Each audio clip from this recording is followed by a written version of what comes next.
എല്ലാവർക്കും ഇന്നത്തെ റീഡിങ്ങിലേക്ക് സ്വാഗതം. ഇന്ന് നമ്മൾ നോക്കാൻ പോകുന്നത്, നിങ്ങളിപ്പോൾ നോ കോണ്ടാക്ട് സിറ്റുവേഷനിലാണെങ്കിൽ ഈ നിമിഷം ആ പേഴ്സൺ എന്താണ് ചിന്തിക്കുന്നത്, അതായത് നിങ്ങൾ ഈ റീഡിംഗ് കാണുന്ന സമയത്ത് ആ പേഴ്സൺ എന്താണ് ഈ ഒരു നോ കോണ്ടാക്ട് സിറ്റുവേഷനെ കുറിച്ചും നിങ്ങളെക്കുറിച്ചും ചിന്തിക്കുന്നത് എന്നാണ് നമ്മളിന്ന് നോക്കാൻ പോകുന്നത്. ഇതൊരു ടൈംലെസ് റീഡിംഗ് ആണ്. അപ്പോൾ നിങ്ങൾ എപ്പോഴാണോ ഈ റീഡിംഗ് കാണുന്നത് ആ ഒരു സമയത്ത് ആ പേഴ്സൺ എന്താണ് ചിന്തിക്കുന്നത് എന്നാണ് നമ്മൾ നോക്കാൻ പോകുന്നത്. പേഴ്സൺ ഇപ്പോൾ എന്താണ് ചിന്തിക്കുന്നത്, അല്ലെങ്കിൽ ആ പേഴ്സൻ്റെ മനസ്സിൽ എന്താണ് എന്നാണ് നമ്മൾ നോക്കുന്നതെങ്കിൽ പോലും എനിക്കിവിടെ ലഭിക്കുന്ന മെസ്സേജസ് എല്ലാം ഞാൻ നിങ്ങളോട് പറയാം. ഇതിൽ നിങ്ങൾക്ക് റെസനേറ്റ് ആവുന്ന കാര്യങ്ങൾ മാത്രം നിങ്ങൾ എടുക്കാം.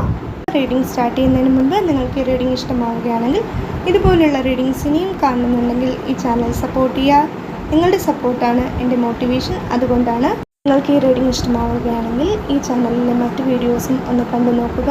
ഇഷ്ടമാവുകയാണെങ്കിൽ സബ്സ്ക്രൈബ് ചെയ്യുക. നമുക്ക് വേഗം തന്നെ ഇന്നത്തെ റീഡിങ്ങിലേക്ക് കിടക്കാം. ആ പേഴ്സൻ്റെ മനസ്സിൽ ഈ നിമിഷം എന്താണ് എന്ന് ചോദിച്ചാൽ, എനിക്കിവിടെ മനസ്സിലാകുന്നത് എന്താണെന്ന് വെച്ചാൽ, ആ പേഴ്സണൊരു തീരുമാനം എടുക്കണമെന്ന് വളരെയധികം ആഗ്രഹിക്കുന്നുണ്ട്. അതായത് ഈ ഒരു നോ കോണ്ടാക്ട് സിറ്റുവേഷൻ കാരണം ആ പേഴ്സൺ ഇപ്പോൾ വളരെയധികം ഒരു ആശയക്കുഴപ്പത്തിലാണെന്ന് പറയാം. അതായത് ഇനി എന്ത് ചെയ്യണം എന്ന് അറിയാൻ പറ്റാത്ത സിറ്റുവേഷനിലാണ് ആ പേഴ്സൺ ഇപ്പോൾ ഉള്ളത് എന്നാണ് എനിക്കിവിടെ മനസ്സിലാകുന്നത്. അതായത് ആ പേഴ്സൺ ഈ ഒരു നോ കോണ്ടാക്ട് സിറ്റുവേഷനുമായിട്ട് ബന്ധപ്പെട്ട് എന്തോ തീരുമാനം എടുക്കണം, എന്തെങ്കിലും ഒരു നല്ല തീരുമാനം എടുക്കണം. എന്തെങ്കിലും തീരുമാനം എടുത്താൽ പോരാ, എന്തെങ്കിലും ഒരു നല്ല തീരുമാനം എടുക്കണമെന്ന് ആ പേഴ്സൺ ഇപ്പോൾ ചിന്തിക്കുന്നുണ്ട്. പക്ഷേ അതിന് ആ പേഴ്സണ് സാധിക്കുന്നില്ല. ആ പേഴ്സൺ എന്തൊക്കെയോ ചിന്തിക്കുന്നുണ്ട്, ഒരുപാട് ചിന്തിക്കുന്നുണ്ട് ഈ ഒരു നോ കോണ്ടാക്ട് സിറ്റുവേഷനെ കുറിച്ച്. ആ പേഴ്സൺ ഒരു തീരുമാനം എടുക്കണമെന്ന് ആഗ്രഹമുണ്ടെങ്കിൽ പോലും അതിന് പറ്റാത്ത ഒരു സിറ്റുവേഷൻ ആണെന്ന് എനിക്കിവിടെ മനസ്സിലാകുന്നുണ്ട്. എനിക്കിവിടെ മനസ്സിലാകുന്ന മറ്റൊരു കാര്യം, ഈ ഒരു നോ കോണ്ടാക്ട് സിറ്റുവേഷനെ കുറിച്ച് മാത്രമായിരിക്കില്ല, മറ്റെന്തെങ്കിലും കാരണം കൊണ്ട് ആ പേഴ്സൺ ഇപ്പോൾ ഒരു ആശയക്കുഴപ്പത്തിലായിരിക്കാം. മേ ബി ആ പേഴ്സൻ്റെ കരിയറുമായിട്ട് ബന്ധപ്പെട്ട എന്തെങ്കിലും കാര്യമായിരിക്കാം, അല്ലെങ്കിൽ ആ പേഴ്സൻ്റെ ഫാമിലിയുമായിട്ട് ബന്ധപ്പെട്ട എന്തോ കാര്യമായിരിക്കാം. എന്തായാലും ആ പേഴ്സൺ ഇപ്പോൾ ഒരു ആശയക്കുഴപ്പത്തിലാണ് എന്ന് എനിക്കിവിടെ മനസ്സിലാകുന്നുണ്ട്. അതായത് ഒരു കൺഫ്യൂസ്ഡ് ആയിട്ടുള്ള എനർജിയാണ് എനിക്കിവിടെ ലഭിക്കുന്നത്. പേഴ്സൺ എത്രമാത്രം ആശയക്കുഴപ്പത്തിലാണെങ്കിലും എത്രമാത്രം കൺഫ്യൂസ്ഡ് ആണെങ്കിലും എനിക്കിവിടെ മനസ്സിലാകുന്നത്, ആ പേഴ്സൺ മനസ്സിൽ ആഗ്രഹിക്കുന്നത് നിങ്ങളുമായിട്ടൊരു പുതിയ തുടക്കം ഉണ്ടാകണമെന്നാണ്. അതായത് ഈ ഒരു നോ കോണ്ടാക്ട് സിറ്റുവേഷൻ മാറി ഒരു പുതിയ തുടക്കം ഉണ്ടാകണമെന്ന് തന്നെയാണ് ആ പേഴ്സൺ ആഗ്രഹിക്കുന്നത്. എനിക്കിവിടെ മനസ്സിലാകുന്നത്, ആ പേഴ്സൺ നിങ്ങൾക്ക് വളരെയധികം പ്രാധാന്യം നൽകുന്നുണ്ട്. ആ പേഴ്സൺ നിങ്ങളെ കാണുന്നത് ആ പേഴ്സൻ്റെ ഫാമിലിയായിട്ട് തന്നെയാണ്, അല്ലെങ്കിൽ ആ പേഴ്സൻ്റെ ഫാമിലിയിലെ ഒരാളെപ്പോലെ തന്നെയാണ് ആ പേഴ്സൺ നിങ്ങളെ കാണുന്നത്.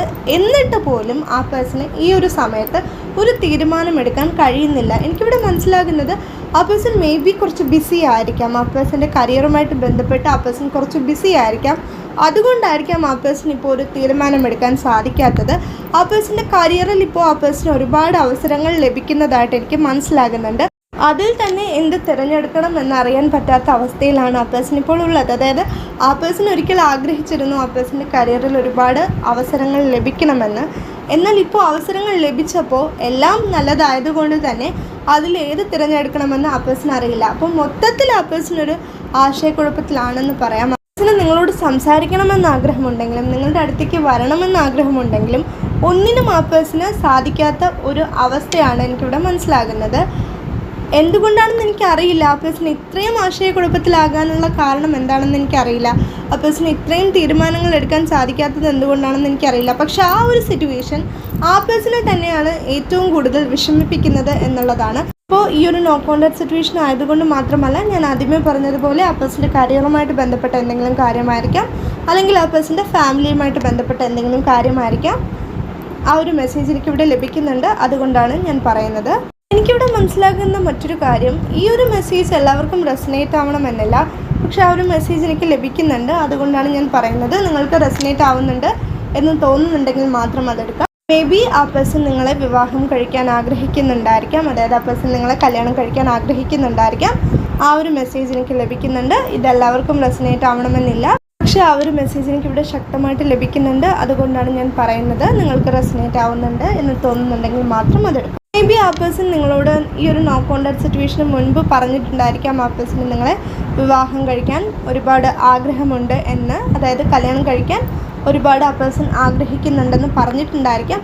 അല്ലെങ്കിൽ ആ പേഴ്സൻ്റെ മാതാപിതാക്കളോട് നിങ്ങളെക്കുറിച്ച് പറയുന്നുണ്ടായിരിക്കാം. അതായത് ആ പേഴ്സണ് നിങ്ങളെ വിവാഹം കഴിക്കാൻ താല്പര്യമുണ്ട്, അല്ല അല്ലെങ്കിൽ ആ പേഴ്സൺ ഇനി നിങ്ങളോടത് പറയണമെന്ന് ആഗ്രഹിക്കുന്നുണ്ട്. അതായത് ഈ ഒരു നോ കോൺടാക്ട് സിറ്റുവേഷൻ അവസാനിച്ച് എത്രയും പെട്ടെന്നൊരു പുതിയ തുടക്കം ഉണ്ടാകുകയാണെങ്കിൽ ആ ഒരു പുതിയ തുടക്കത്തിൽ ആ പേഴ്സൺ നിങ്ങളോട് പറയാൻ ആഗ്രഹിക്കുന്നുണ്ട്, ആ പേഴ്സൺ നിങ്ങളെ വിവാഹം കഴിക്കാൻ ആഗ്രഹിക്കുന്നുണ്ടെന്ന്.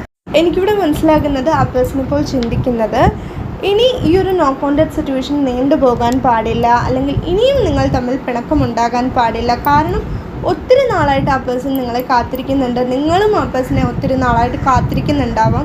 അതുകൊണ്ട് തന്നെ എത്രയും പെട്ടെന്ന് ഈ ഒരു നോ കോൺടാക്ട് സിറ്റുവേഷൻ അവസാനിച്ച് നിങ്ങളുടെ റിലേഷൻഷിപ്പിൽ ഒരു പുതിയ തുടക്കം ഉണ്ടാകണമെന്നാണ് ആ പേഴ്സൺ ഇപ്പോൾ ആഗ്രഹിക്കുന്നത് എന്നാണ് എനിക്കിവിടെ മനസ്സിലാകുന്നത്. പക്ഷേ എങ്കിൽ പോലും ആ പേഴ്സൺ അതിന് കഴിയാത്തത് കാരണം ആ പേഴ്സൺ ഇപ്പോൾ ഒരുപാട് വിഷമിക്കുന്നുണ്ട്. എന്തുകൊണ്ടാണ് അതിന് ആ പേഴ്സണ് കഴിയാത്തതെന്ന് എനിക്കറിയില്ല, ഓരോരുത്തരുടെ സിറ്റുവേഷനും ഓരോന്നാണ്. പക്ഷേ ആ പേഴ്സൻ്റെ മനസ്സ് പറയുന്നുണ്ട് ഈ ഒരു നോ കോൺടാക്ട് സിറ്റുവേഷൻ എത്രയും പെട്ടെന്ന് അവസാനിക്കും, നിങ്ങൾ ആ പേഴ്സണോട് സംസാരിക്കും, അല്ലെങ്കിൽ ആ പേഴ്സൺ നിങ്ങളോട് സംസാരിക്കും, നിങ്ങളുടെ പിണക്കമെല്ലാം എത്രയും പെട്ടെന്ന് മാറുമെന്ന് ആ പേഴ്സൻ്റെ മനസ്സ് പറയുന്നുണ്ട് എന്നാണ് എനിക്കിവിടെ മനസ്സിലാകുന്നത്. പക്ഷേ ചിലപ്പോഴെങ്കിലും ആ പേഴ്സൺ ചിന്തിക്കാറുണ്ട് ഇത് ആ പേഴ്സൻ്റെ ആഗ്രഹം മാത്രമായിട്ട് മാറുമോ, അതായത് ഈ ഒരു നോ കോൺടാക്ട് സിറ്റുവേഷൻ മാറുമെന്നുള്ളത് ആ പേഴ്സൻ്റെ വിശ്വാസം മാത്രമായിട്ട് മാറുമോ, അല്ലെങ്കിൽ ആ പേഴ്സൻ്റെ ആഗ്രഹം മാത്രമായിട്ട് മാറുമോ, അല്ലാതെ ഈ ഒരു നോ കോൺടാക്ട് സിറ്റുവേഷൻ മാറില്ലേ എന്നും ആ പേഴ്സൺ ചിന്തിക്കുന്നുണ്ട്. അതായത് രണ്ടും ആ പേഴ്സൺ തന്നെയാണ് ചിന്തിക്കുന്നത്. അതായത് ഈ ഒരു നോ കോൺടാക്ട് സിറ്റുവേഷൻ എത്രയും പെട്ടെന്ന് മാറുമെന്നും ആ പേഴ്സൺ ചിന്തിക്കുന്നുണ്ട്, ഈ ഒരു നോ കോൺടാക്ട് സിറ്റുവേഷൻ മാറില്ലേ എന്നും ആ പേഴ്സൺ ചിന്തിക്കുന്നുണ്ട്. അതായത് രണ്ടും ആ പേഴ്സൺ ചിന്തിക്കുന്നുണ്ട്, രണ്ടും ഒരാൾ തന്നെയാണ് ചിന്തിക്കുന്നത്. അതുകൊണ്ടാണ് ഞാൻ പറഞ്ഞത് ആ പേഴ്സൺ ഇപ്പോൾ ഒരു ആശയക്കുഴപ്പത്തിലാണെന്ന്. എനിക്കിവിടെ മനസ്സിലാകുന്നത് ആ പേഴ്സൺ നിങ്ങളെ അറിഞ്ഞോ അറിയാതെയോ മാനിഫെസ്റ്റ് ചെയ്യുന്നുണ്ട്. മേ ബി നിങ്ങളും ആ പേഴ്സണെ അറിഞ്ഞോ അറിയാതെയോ മാനിഫെസ്റ്റ് ചെയ്യുന്നുണ്ടായിരിക്കാം. ആ ഒരു മെസ്സേജും എനിക്കിവിടെ ലഭിക്കുന്നുണ്ട്. അതുകൊണ്ടാണ് ഞാൻ പറയുന്നത്, നിങ്ങൾക്ക് റെസനേറ്റ് ആവുന്നുണ്ടെങ്കിൽ അതെടുക്കാം. എനിക്കിവിടെ മനസ്സിലാകുന്നത് ഇപ്പോൾ ആ പേഴ്സൻ്റെ കരിയറിലായിക്കോട്ടെ, ആ പേഴ്സൻ്റെ ജീവിതത്തിലായിക്കോട്ടെ, ആ പേഴ്സൺ ഒരു സ്റ്റെബിലിറ്റി ഉണ്ട്. അതുപോലെ ആ പേഴ്സൺ ആഗ്രഹിക്കുന്ന നല്ല നല്ല കാര്യങ്ങൾ ആ പേഴ്സൻ്റെ കരിയറിലും ആ പേഴ്സൻ്റെ ജീവിതത്തിലും ആ പേഴ്സണ് ലഭിക്കുന്നുണ്ട്. സത്യം പറഞ്ഞാൽ ആ പേഴ്സൺ ഇപ്പോൾ ഒരുപാട് സന്തോഷിക്കേണ്ട സമയമാണ്.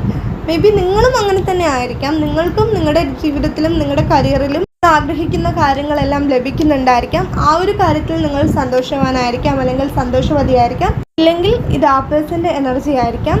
ഇത്രയും ആ പേഴ്സൺ ആഗ്രഹിക്കുന്ന കാര്യങ്ങളെല്ലാം ആ പേഴ്സൻ്റെ ജീവിതത്തിലും ആ പേഴ്സൻ്റെ കരിയറിലും, അതായത് ആ പേഴ്സൺ ആഗ്രഹിക്കുന്ന നല്ല നല്ല കാര്യങ്ങൾ ആ പേഴ്സൻ്റെ ജീവിതത്തിലും ആ പേഴ്സൻ്റെ കരിയറിലും ലഭിച്ചിട്ട് കൂടി ആ പേഴ്സണ് സന്തോഷിക്കാൻ സാധിക്കുന്നില്ല എന്നുള്ളതാണ്. അല്ലെങ്കിൽ ആ പേഴ്സൺ ആഗ്രഹിക്കുന്നത് പോലെ ആ പേഴ്സണ് സന്തോഷിക്കാൻ സാധിക്കുന്നില്ല. അതായത് ആ പേഴ്സൺ ആഗ്രഹിച്ച പോലെ, അല്ലെങ്കിൽ ആ പേഴ്സൺ വിചാരിച്ച പോലെ ആ പേഴ്സണ് സന്തോഷിക്കാൻ സാധിക്കുന്നില്ല എന്നാണ് എനിക്കിവിടെ മനസ്സിലാകുന്നത്. എനിക്കിവിടെ മനസ്സിലാകുന്ന ഒരു കാര്യം എന്താണെന്നറിയോ, ഈ ഒരു നോ കോൺടാക്ട് സിറ്റുവേഷൻ സംഭവിച്ചപ്പോൾ നിങ്ങളായിരിക്കാം ഏറ്റവും കൂടുതൽ വിഷമിച്ചിട്ടുണ്ടാവുക. അത് കാരണം നിങ്ങളായിരിക്കാം ഏറ്റവും കൂടുതൽ വിഷമിച്ചിട്ടുണ്ടാവുക.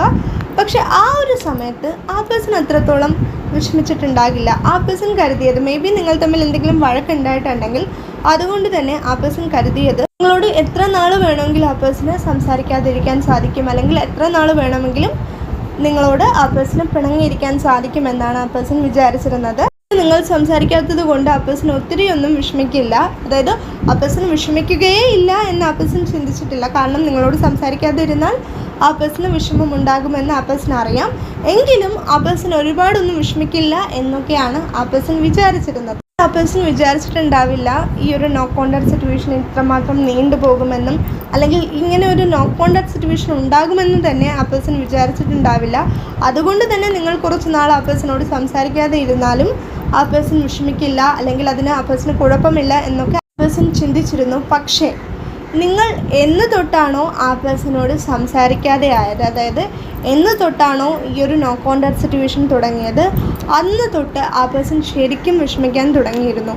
അതായത് ആ പേഴ്സൺ തന്നെ വിചാരിച്ചിരുന്നില്ല ആ പേഴ്സണ് നിങ്ങളോട് സംസാരിക്കാതെ ഇരിക്കാൻ സാധിക്കില്ല, അല്ലെങ്കിൽ നിങ്ങൾ സംസാരിക്കാതെ ഇരുന്നാൽ ആ പേഴ്സണോട് സംസാരിക്കാതെ ഇരുന്നാൽ ആ പേഴ്സൺ ഇത്രമാത്രം വിഷമമാകുമെന്ന് ആ പേഴ്സൺ തന്നെ വിചാരിച്ചിരുന്നില്ല. ആ പേഴ്സൺ വിചാരിച്ചിരുന്നത് എത്ര നാൾ വേണമെങ്കിലും, ഞാൻ പറഞ്ഞല്ലോ ആ പേഴ്സൺ കുറച്ച് ദേഷ്യത്തിലായിരുന്നിരിക്കാം, അല്ലെങ്കിൽ നിങ്ങൾ ആ പേഴ്സണോട് വഴക്കിട്ടിട്ടുണ്ടായിരിക്കാം, അല്ലെങ്കിൽ ആ പേഴ്സൺ ആയിരിക്കാം നിങ്ങളോട് വഴക്കിട്ടിട്ടുണ്ടാവുക.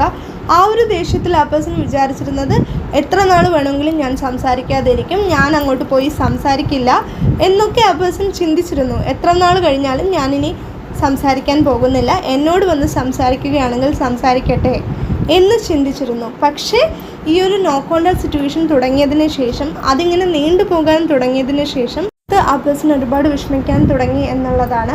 ഇപ്പോൾ ആ പേഴ്സൺ ചിന്തിക്കുന്നത് എന്താണെന്ന് വെച്ചാൽ, നിങ്ങളൊന്ന് ആ പേഴ്സണോട് വന്ന് സംസാരിച്ചിരുന്നെങ്കിൽ, അല്ലെങ്കിൽ ആ പേഴ്സണ് നിങ്ങളോടൊന്ന് സംസാരിക്കാൻ കഴിഞ്ഞിരുന്നെങ്കിൽ ഒരു നോ കോണ്ടാക്ട് സിറ്റുവേഷൻ എത്രയും പെട്ടെന്ന് മാറുമായിരുന്നു എന്ന് ആ പേഴ്സൺ ചിന്തിക്കുന്നുണ്ട്. അതായത് ആ പേഴ്സൺ ഈ ഒരു നോ കോണ്ടാക്ട് സിറ്റുവേഷൻ്റെ തുടക്കത്തിൽ എന്താണോ ചിന്തിച്ചിരുന്നത് അതുപോലെയല്ല ആ പേഴ്സൺ ഇപ്പോൾ ചിന്തിക്കുന്നത്. കാരണം ആ പേഴ്സൺ ഇപ്പോൾ മനസ്സിലാകുന്നുണ്ട് ആ പേഴ്സൺ എത്രമാത്രമാണ് നിങ്ങളെ സ്നേഹിക്കുന്നതെന്നും എത്രമാത്രമാണ് നിങ്ങളെ ബഹുമാനിക്കുന്നതെന്നും ആ പേഴ്സൺ ഇപ്പോൾ മനസ്സിലാക്കുന്നുണ്ട്. അതായത് നിങ്ങളുടെ സ്നേഹത്തിനെ കുറിച്ചല്ല ഞാൻ പറയുന്നത്, ആ പേഴ്സൺ എത്രമാത്രം നിങ്ങളെ സ്നേഹിക്കുന്നുണ്ടെന്ന് ആ പേഴ്സൺ ഇപ്പോൾ മനസ്സിലാക്കിയിട്ടുണ്ട്. അതുകൊണ്ട് തന്നെ ആ പേഴ്സൺ നിങ്ങളോട് സംസാരിക്കാൻ ആഗ്രഹിക്കുന്നുണ്ടെന്നാണ് എനിക്കിവിടെ മനസ്സിലാകുന്നത്. പക്ഷേ സത്യസന്ധമായിട്ട് പറയുകയാണെങ്കിൽ ആ പേഴ്സൺ അങ്ങനെ ആഗ്രഹമുണ്ടെങ്കിൽ കൂടി, അതായത് ആ പേഴ്സണ് നിങ്ങളോട് സംസാരിക്കണമെന്ന് ആഗ്രഹമുണ്ടെങ്കിൽ കൂടി ആ പേഴ്സണ് അതിന് സാധിക്കുമോ എന്ന് ആ പേഴ്സൺ അറിയില്ല. അതായത് നിങ്ങളോട് സംസാരിക്കണമെന്ന് ആ പേഴ്സണ് വളരെയധികം ആഗ്രഹമുണ്ടെങ്കിൽ പോലും അതിന് ആ പേഴ്സണ് സാധിക്കുമോ എന്ന് ആ പേഴ്സണ് ഇപ്പോഴും അറിയില്ല എന്നുള്ളതാണ്. അതുകൊണ്ടാണ് ഞാൻ ആദ്യമേ പറഞ്ഞത് ആ പേഴ്സൺ ഒരു ആശയക്കുഴപ്പത്തിലാണ്, ആ പേഴ്സൺ ഇപ്പോൾ ഒരു തീരുമാനമെടുക്കാൻ സാധിക്കുന്നില്ല എന്നുള്ളത്. പക്ഷേ എങ്കിൽ പോലും ആ പേഴ്സൺ നിങ്ങളോട് സംസാരിക്കാൻ ആഗ്രഹിക്കുന്നുണ്ട്, ഈ ഒരു നോ കോണ്ടാക്ട് സിറ്റുവേഷൻ മാറാൻ ആഗ്രഹിക്കുന്നുണ്ട് എന്നെനിക്കിവിടെ മനസ്സിലാകുന്നുണ്ട്. ഇതൊക്കെയാണ് നമ്മുടെ ഇന്നത്തെ റീഡിംഗ്. നിങ്ങൾക്ക് ഈ റീഡിംഗ് ഇഷ്ടമായിട്ടുണ്ടെങ്കിൽ, ഇതുപോലുള്ള റീഡിങ്സ് ഇനിയും കാണുന്നുണ്ടെങ്കിൽ ഈ ചാനൽ സപ്പോർട്ട് ചെയ്യുക, സബ്സ്ക്രൈബ് ചെയ്യുക. നിങ്ങൾക്ക് ഈ റീഡിംഗ് ഇഷ്ടമായിട്ടുണ്ടെങ്കിൽ ഇത് മറ്റുള്ളവർക്കും ഷെയർ ചെയ്ത് കൊടുക്കുക. എല്ലാവരും എപ്പോഴും സന്തോഷമായിട്ടിരിക്കുക. Bye bye.